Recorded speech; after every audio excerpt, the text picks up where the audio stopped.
This is ABC7 News at 5. Your Suncoast News. We're here for you. Good evening, I'm Haley Wilgus. And I'm Scott Dennis. Thanks so much for being with us tonight. Topping our news tonight, a new sheriff in Manatee County for the first time in nearly a decade. Sheriff Rick Wells sworn in today. His father, Charlie Wells, served as Manatee County Sheriff before Brad Stubbe. ABC7's Kate Flexter tells us what Sheriff Wells has in mind for the coming months. Among the topics Sheriff Wells mentioned today were community policing, as well as Manatee County's heroin epidemic. They're all areas he plans to focus on in the coming months. There really is no time for celebration. We're getting to work today. Raise your right hand. Minutes after he was sworn in, it was back to business for Sheriff Rick Wells. On his list of priorities, tackling the heroin epidemic. The heroin epidemic is devastating families. We have to do more to stop those drugs from coming into our county. So we have to work together. The Manatee County Sheriff's Office cannot do it alone. He also stressed the importance of community policing, something he says is much more than a catchphrase. You have to be in those communities, and you have to be building relationships, and you can't just talk about it. You have to do it. But as Manatee County grows, Sheriff Wells says the most immediate need for change is in hiring staff to accommodate. Just trying to keep our men and women available for proactive patrol. And if you're going from call to call to call, it's hard to be proactive, so we got to increase that staff. I know we'll get that done. They're all familiar topics for Wells, who served as chief of the Palmetto Police Department for 5 years, and most recently as second in command to Sheriff Brad Stubbe, who's been his advocate. I'm staying in Manatee County, and my family lives here as well, and I wouldn't have just arbitrarily picked someone who was not qualified to do this job, and Rick is qualified to do it, and I think he'll do an outstanding job. For Wells, it's been a lifelong goal. It's something that I believe has been in my blood for a long time, and I think that together, we truly can make a huge difference in the safety of others in Manatee County. Stubbe tells us this was actually part of a succession plan that he's had in place since he became sheriff 10 years ago. For now in Manatee County, Kate Flexter, ABC7, your Suncoast News. Thank you, Kate. Also in Bradenton, a handful of other government officials sworn in today, among them Wayne Poston, who was sworn in for his 5th term of office as mayor. Vice Mayor Gene Gallo, who nominated Patrick Roth to serve as the new vice mayor, and Councilman Harold Byrd, who will serve Ward 5 in the city of Bradenton. For Mayor Poston, he says with only 3 days into the new year, he's hopeful for new strides for the city in 2017. I love the job. I love doing what we're doing. I've been able to hire well. We have good people in the city, and we're making progress for the people who live here. Mayor Poston says the voices of his diverse community are what matter to him most. A Sarasota City Commissioner is getting some backlash on social media for a recent email. Back on December 30th, Susan Chapman sent an email to the city manager and other city officials regarding so-called ambulance scofflaws. In the email, Chapman says 2 ambulances were again using Orange Avenue as a throughway from the hospital, and that Orange is a residential street and the vehicles need to be ticketed.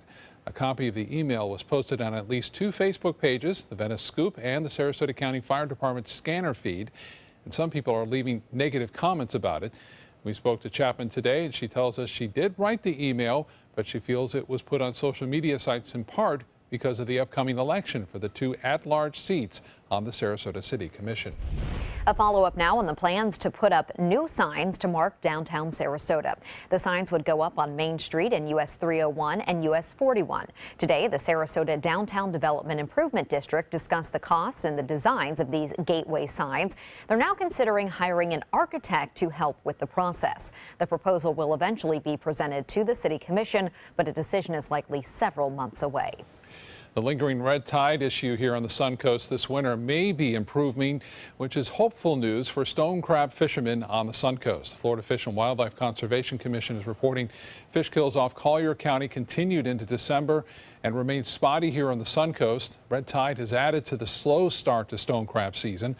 Hurricane Matthew also delayed fishermen from setting thousands of traps. And while they were finally able to set their traps, when they were able to do that, they found that the murky waters and dead fish in those places. Stone crab season began mid-October and it will end May 15th. That is unfortunate. It's affected so many things. It sure has. Fishing and tourism, just going maybe to a the little? beach. Yeah, it can be unpleasant if that is in that area. It's been very spotty, which is, I guess, hopeful news that it's going to get out of here at some point we do altogether. Hope so. Yeah. Let's get more now on our forecast with Chief Meteorologist Bob Harrigan. Bob. Well, on top of that, the problem with the stone crab claws and the low production is a result also of a very warm winter thus far. The stone crabs like to move and then thus get into the crab traps when there are cold fronts around. There have not been a lot of cold fronts, but there are 2 on the way. Here's a look at the recent red tide report as of January 1st. We'll get another one out Friday. Red tide still being reported in high categories, but not many. Into New Pass, also near Longboat Pass and up near Anna Maria Island. Down south, things have improved considerably south of Siesta Key. There have been reports of some minor irritation today along Siesta Key with some residents out there and visitors alike getting some of that on social media. It's been kind of a terrible beach day, too, with a lot of fog around. It cleared in some areas. Obviously, if you're right on the coast, it was a little thicker there. And there are special marine advisories in effect now as a result of the sea fog that continues to roll in out ahead of the first cold front, which is due to arrive tomorrow midday. So look for temperatures to fall throughout the day on Wednesday. During the morning hours, it should be rather warm. There is a dense fog advisory in effect throughout the coast from Inglewood northward all the way through Tampa Bay until tomorrow morning. More in our forecast to talk about those 2 cold fronts coming up in a few minutes. Back to you. Thank you, Bob. A father and son duo face felony charges tonight after Sarasota County Sheriff's deputies say they discovered a grow operation inside their home. Deputies were called to the house on Tangerine Drive last Friday when a fence caught on fire. When deputies went into the home, they say they found 19 marijuana plants. Later, after they obtained a search warrant, deputies also discovered heroin and fentanyl. Brandon Pollett and his father, Robert Pollett, were arrested and charged with cultivation of cannabis. Amendment 2, which allows medical marijuana to be used to treat numerous conditions, officially goes into effect in Florida today. More than 71% of Florida voters approved that amendment in November, but the structure on regulations still has to be approved by the legislature. Over the past few years, lawmakers have passed measures to allow limited uses of medical cannabis, but that has resulted in a legal mess still being sorted out. There's now a 6-month window for rules to be set up by the legislature and the Department of Health during the upcoming session before any new patients can take advantage of the medicinal pot. We should look at what it says and do that, and then we should look at the intent behind it, which, in my opinion, was to expand the use of medical cannabis for additional conditions. The amendment legalizes marijuana as a treatment option for patients with conditions including PTSD, cancer, HIV, AIDS, and Parkinson's. A new medical marijuana practice is now open in South Sarasota County. The Compassionate Cannabis Clinic of Venice opened its doors today. It specializes in prescribing medical marijuana to patients, but it will not house any cannabis products. The doctor will only prescribe the medication out of the office. Today, the clinic had a full schedule of patients, beginning a mandatory 90-day relationship between the doctor and patient before a prescription is written. The important thing about today is once again establishing that appropriate doctor-patient communicative relationship so that we can work appropriately with them to make sure that we can get them qualified for when the state is ready. The clinic is accepting new patients. The office is open Monday through Friday. ABC7 business commentator Richard Stern joins us now with news of a triple-digit gain on Wall Street to start the new year. Pretty good start, Richard. Absolutely. Happy New Year to all, and Happy New Year to investors. As Scott just said, a triple-digit gain. We got there in a very strange way. The Dow Jones Industrial Average was up by 176 points, literally at the open this morning. And by 2 o'clock this afternoon, that huge gain had been a gain of only 14 points. And then in the last 90 minutes of trading, we turned it around and turned out with a gain that was more than acceptable, almost 120 points. Let's take a look at the closing numbers. The Dow Jones Industrial Average for the day did finish with a gain of just shy of 120 points, exactly 0.6%, closing at 19,881.76 on volume of 742 million shares. The S&P and the NASDAQ both had their best days in 3 weeks. There you see the NASDAQ adding 46 points, more than 0.8%, closing at 5,429.08. That on volume of 1,809 million shares. And the S&P up exactly the same, up 0.85. That's a gain of 19.00, closing at 2,257.83. Well, depending on your age, you may remember when Xerox was a verb. Yes, Xerox was a verb for those of you younger viewers out there. But today, Xerox is finally making a turnaround. The company's been struggling for years. Today, their stock was up almost 19.5% after the company spun off one of its earlier divisions and now is going to concentrate specifically on digital. Took them a long time to get there, but it looks like they have gotten there now. And they had two very nice write-ups today, one from J.P. Morgan, one from Credit Suisse, and as a result of all the above, it gained almost 20% in one day. Not too shabby. One of those companies that has to reinvent itself as technology changes, of course. And Richard, you'll be holding an investment workshop as we're into this new year now. Absolutely. It's the new year, and it's important that people kind of get things in tow. It is What Investors Need to Know, Thursday, January 19th at 1:30. My son Jeff and I will be hosting it at our office, and you can RSVP at 906-2847. Again, 906-2847. What investors need to know. And need I say, isn't it interesting? We picked January the 19th, and it isn't Inauguration Day until January 20th. So excitement will be around that week for sure. Oh, definitely. Just prepare yourself for that. Yeah, absolutely. All right, Richard, thank you so much. You're welcome.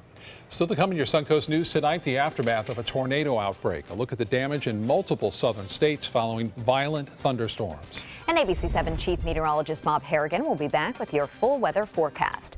Plus, later in Health Smart, conflicting information from two agencies on how anesthesia could affect children's developing brains.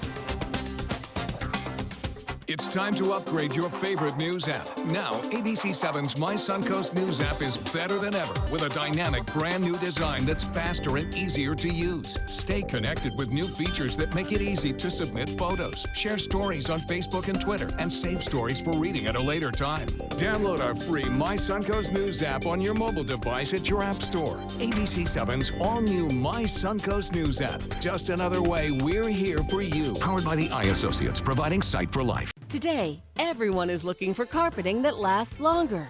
G. Fried has you covered with Karastan. With a legacy of quality and integrity, we provide you with a huge selection of Karastan carpets with exclusive lifetime limited warranties. All installed by our highly skilled, highly knowledgeable team. Come ask us why Karastan is the best and most durable. G. Fried Flooring America. Our world is at your feet. Are you considering joint replacement or revision surgery? Consider this. Dr. Edward Stolarski has performed thousands of successful joint replacement procedures and trained surgeons from all over the world. Using advanced technologies, Dr. Stolarski is able to perform some of the most complex surgeries. I wish I knew about Dr. Stolarski much sooner. After the surgery, I don't have any pain. It's like I've got a 16-year-old hip. My name's Ed Stolarski. What I really do is I give people back their life. Schedule a consultation today. Gold fever has once again swept the nation. And everyone is rushing to Florida to strike it doubly rich. Introducing the $5 million Gold Rush Doubler. We're doubling cash prizes for over $752 million in payouts. And 36 prizes from $1 million to $5 million. The Florida Gold Rush is on. The Florida Lottery, just imagine. Come into a California Closet showroom to experience our quality materials and construction. Spend time choosing from exciting colors, textures, and accessories, and then collaborate with one of our expert designers to create the perfect custom storage solution to fit your style and budget. At California Closets, we design everything to exceed your expectations for any room in your home. Go to CaliforniaClosets.com to request a free design consultation and locate the nearest showroom to you. California Closets, designed to your life. Deadly storms lashing the south now being blamed for killing at least 5 people. In all, there have been up to 135 reports of severe weather from Texas to South Carolina in the last 24 hours. ABC's Elizabeth Herr shows us the damage. Overnight, a dozen reported tornadoes touching down from Georgia to Mississippi and Alabama, killing 4 people in their trailer when a tree came crashing down, splitting it in 2. In Jackson, Alabama, more than 6 inches of rain fell in just 4 hours, turning roads into rivers. This is a prime example as to why not be out. It's because we have a vehicle submerged in water at this time. keeping first responders busy rescuing driver after driver. In Florida, fast-moving floodwaters killed a 70-year-old man in Crestview, where rising rivers and overworked drainage systems just could not keep up with more than 11 inches of rain. We have a big dent right here. I lost the top of my chimney, a lot of the fascia, some shingles. Residents are now cleaning up in Pensacola after strong winds tore through the area, leaving dozens of homes there damaged. I thought it was hailing, and then the window to my room blew in, and I figured it was a little more than hail. And today, more heavy rain is moving across Florida and the Carolinas. And then after that, forecasters say expect heavy snow in the northern plains and an Arctic blast to make a return. Elizabeth Herr, ABC News, New York.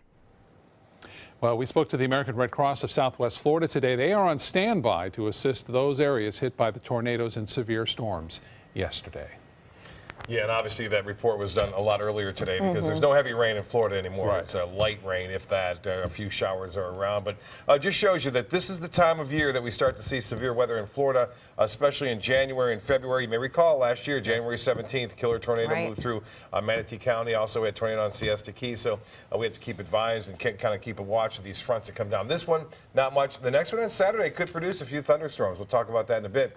Right now, the big story is fog over Casey Key. You can see that fog right now kind of socked in all afternoon long. Once in a while, some breaks late. A little bit of the sun showing at this time, but that fog is a result of that warm, moist air moving in over the cooler waters of the Gulf and moving onshore, reducing visibilities. This from the Siesta Bridge, the South Siesta Bridge there. And Pamela getting this one. Again, a nice shot right there showing not much sun. Pretty foggy out there. And there's the weather headlines. More fog overnight. It's already out there. Dense fog advisory in effect. A warm start to Wednesday. We'll still see lows in the upper 60s to low 70s. And looks like temperatures will be falling through the afternoon, though, as the front eventually makes its way through just after noon. Winds will switch around more to a northwesterly direction, which will bring in some drier air. So I don't think the fog will be a problem tomorrow night. But right now, you can see that front stretching all the way into the Atlantic there and all the way down south, just to the north of us now. There's a few showers continuing now. No measurable accumulation with these showers right now as they push on through near Ocala right now. A few spotty showers just north of the Tampa Bay area. For us, a few inland showers are possible this evening. We're not counting on much rainfall. As far as our current conditions go, clouds have moved in 74. Dew point is at 71. That's high, and the winds are out of the south at 10. That's bringing that warm, moist air right into the Suncoast. Pressure is falling slightly as this storm system kind of bumps the area of high pressure, which has been dominating our weather as of late, off to the east. Temperatures tomorrow a little bit cooler than the past few days in the mid-70s, but notice they start to fall throughout the afternoon. That's the result of those winds switching around to the northwest due to the passage of that cold front. Well, there's the one main storm heading off to the east now. Mainly the heavy rainfall has moved into the nation's capital and near New York. As far as watches and warnings go, yesterday we were tornado warnings and watches all across the deep south. None of that today. The winter weather advisories over the northern plain states and throughout the mountains out west into California. Look at this cold air. This is the extreme cold air dropping southward right now, but what's going to happen? It's going to shift eastward over the next 48 hours. So although temperatures are in the 30s and 40s now in places like Detroit, Cleveland, Chicago, as well as Toledo, this is all going to change as this cold air spills eastward by, looks like, Thursday. Temperatures will be in the teens for highs into Cleveland and Detroit, and as well as into parts of Indiana. Well, the snowfall forecast is also showing this moisture starting to drop south. So although they haven't had much snow as of late into parts of the mid-Mississippi Valley, they're going to get some over the next 48 hours, eventually spreading off to the east, and could get some snow as far south as Georgia on, looks like, Saturday afternoon and evening. Well, the first front will move through tomorrow, and that will bring in some slightly cooler air. You'll see that. The second front is what we're looking for. On Saturday, a low pressure area develops in the Gulf and swings a stronger one our way. We're talking highs only in the low 60s on Sunday. Slight chance for showers overnight, and the rain chance at 30%. Winds out of the southwest tomorrow, turning to the northwest in the afternoon at 10 knots, and the water temperature now at 71 degrees. Beaches will see a high of 76. Low tide upcoming at 12:03. High tide will be at 4:59, and sunset at 5:50. More fog. Slight chance for a few showers, 68 for a low. And tomorrow, south winds will switch around more to a west to northwesterly direction in the afternoon. The rain chance at 30%, and that's just for some spotty showers as it works its way through.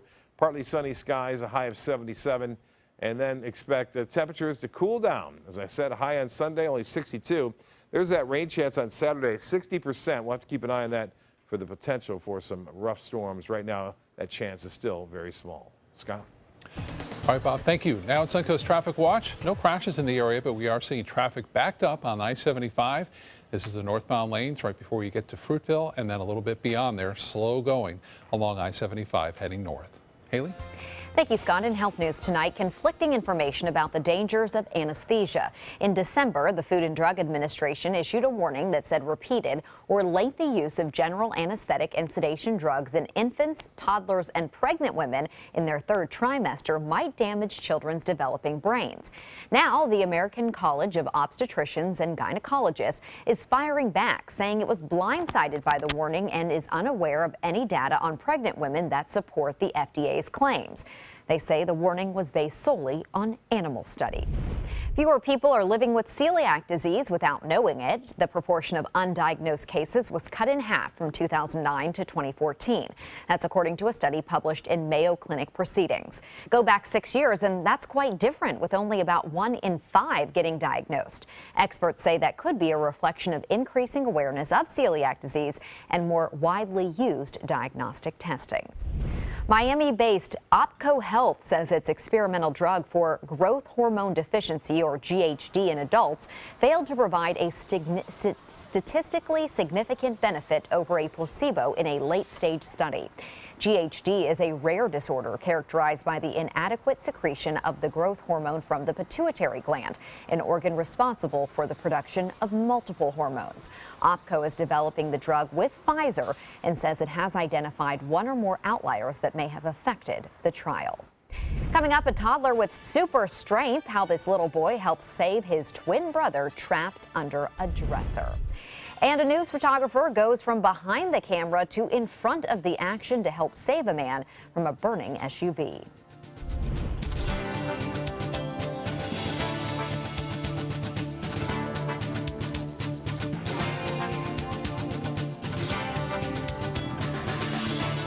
Check out My Suncoast Dining on mysuncoast.com, your guide to the foodie lifestyle. ABC7's own Chef Judy serves up her favorite recipes, cooking tips and trends, dining blogs, step-by-step videos, and Suncoast Restaurant Guide. You'll find it all at mysuncoast.com/dining. Cancer does change people's lives. It is frightening. The treatment for fear is hope. And what works for you is not necessarily going to work for somebody else. It does take a whole team. This is a facility that really cares about the outcome of the patients. So our job at Sarasota Memorial Hospital is to meet the needs of that individual any way we need to meet them. Sarasota Institute of Lifetime Learning begins its 46th season on Monday, January 9th in Sarasota, Venice, and Lakewood Ranch. Meet Blair, Tindall, author of Mozart in the Jungle, on Monday, January 9th, and information and intelligence expert Terry Roberts on Tuesday, January 10th. 72 global issues lectures by renowned experts, 24 musical conversations with great performers. Tickets are on sale now. For more information and to purchase season tickets, visit SILLSarasota.org.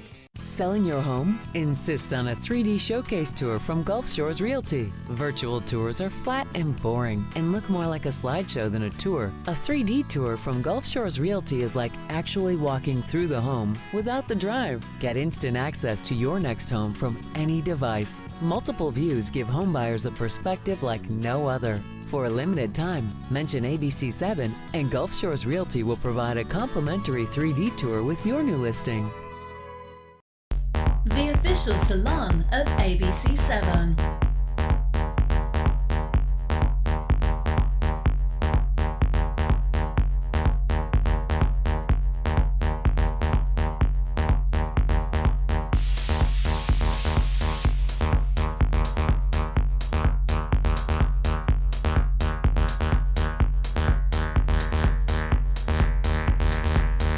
Cutting Loose Salon. A video shows the power of brotherly love and a parent's worst nightmare all at the same time. Utah twin brothers Brock and Bodie Schaaf were being typical 2-year-olds trying to climb up their dresser to explore when suddenly it flipped over, trapping one of the twins underneath it. And with the parents still sleeping, the other toddler decides to take matters into his own hands and manages to push it right off his brother. We didn't hear a cry, we didn't hear a big thud. Bodie just came around and again assessed the situation, thinking, I need to help my twin brother. What do I do here? So he sat there and thought, tried to lift it at first, and obviously that didn't work, so he just pushed with all of his might and it pushed it right off of his brother. That's a strong 2-year-old. Both boys are okay. After the incident, the parents did bolt that dresser to the wall, and they hope this video will help raise awareness about the dangers of unsecured furniture in homes with young children. A fiery rescue was caught on camera in Southern California. The SUV hits a concrete barrier and burst into flames. The photographer filming the whole thing dropped the camera, grabbed a fire extinguisher, and immediately jumped into action. He managed to pull that driver to safety as the vehicle continued to burn.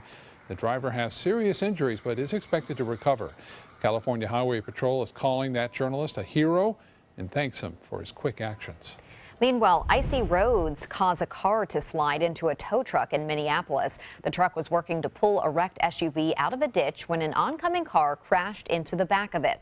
2 people nearby immediately started to come over, but the slick conditions made it difficult to walk, as you see there. The black ice has been causing slick conditions on roadways all across that area. A touching story out of Texas. A man is reunited with his mother 55 years after they were separated. For years, Edward Montano had only an old photo and the memory of the sound of her voice. But for his 55th birthday, he decided it was time to finally meet her. Montano met his mother, Mary Ellen, at the airport where they shared a long embrace. Ellen also shared why she had to make the tough decision to give up her only child. The counselors at the shelter where I was, they were Salvation Army people.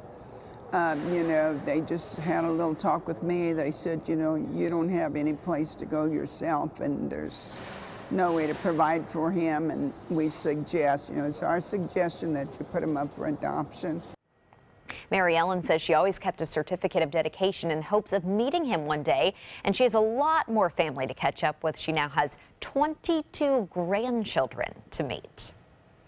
Wow. Yeah. That's a big family. That is a big A lot family. of names to remember very quickly, but I'm sure she'll do it with a lot of joy in her heart. I'm glad that they did it now before, you know, time went on any longer. I'm glad that they reunited now. Well, just days away from the big matchup between Alabama and Clemson. Up next, how some businesses here in the Suncoast will likely benefit from this year's college football playoff national championship game in Tampa.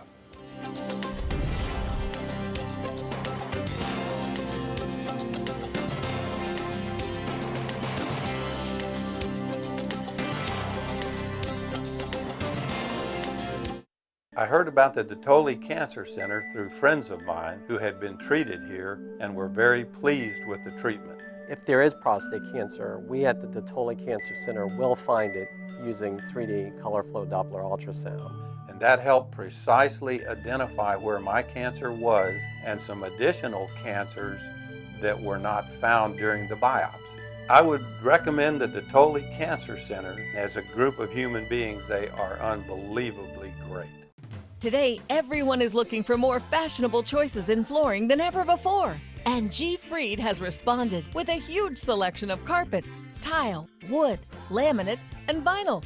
Installed by a highly skilled team, G. Fried has got everything you're looking for and more. The next time you think about quality flooring, think G. Fried Flooring America. G. Fried Flooring America. Our world is at your feet. Don't miss the 19th annual Thunder by the Bay Motorcycle Festival, January 5th through the 8th, to benefit Suncoast Charities for Children. This year's festival welcomes special guest Blue Oyster Cult to the premier sports campus at Lakewood Ranch on January 8th at 4 p.m. Admission is free. Festival events include a sporting clay tournament, kickoff party, welcome Thunder event, Cruise for Cash charity motorcycle ride, and a 2-day Rockin' and Ridin' at the Ranch festival featuring vendors, live music, a taste of Thunder area, and more. VIP tickets are available. For tickets and info, visit thunderbythebay.org. At Tidewell Hospice, we know it's never too late to say thank you to our military veterans. The Tidewell Honors Veterans Program has provided care to more than 13,000 military families since 2008. Tidewell volunteers help honor veterans through special pinning ceremonies that demonstrate our appreciation for the freedom our veterans fought to defend. If you know a veteran who can benefit from end-of-life care, call or visit tidewell.org today. Tidewell Hospice. It's more than you think.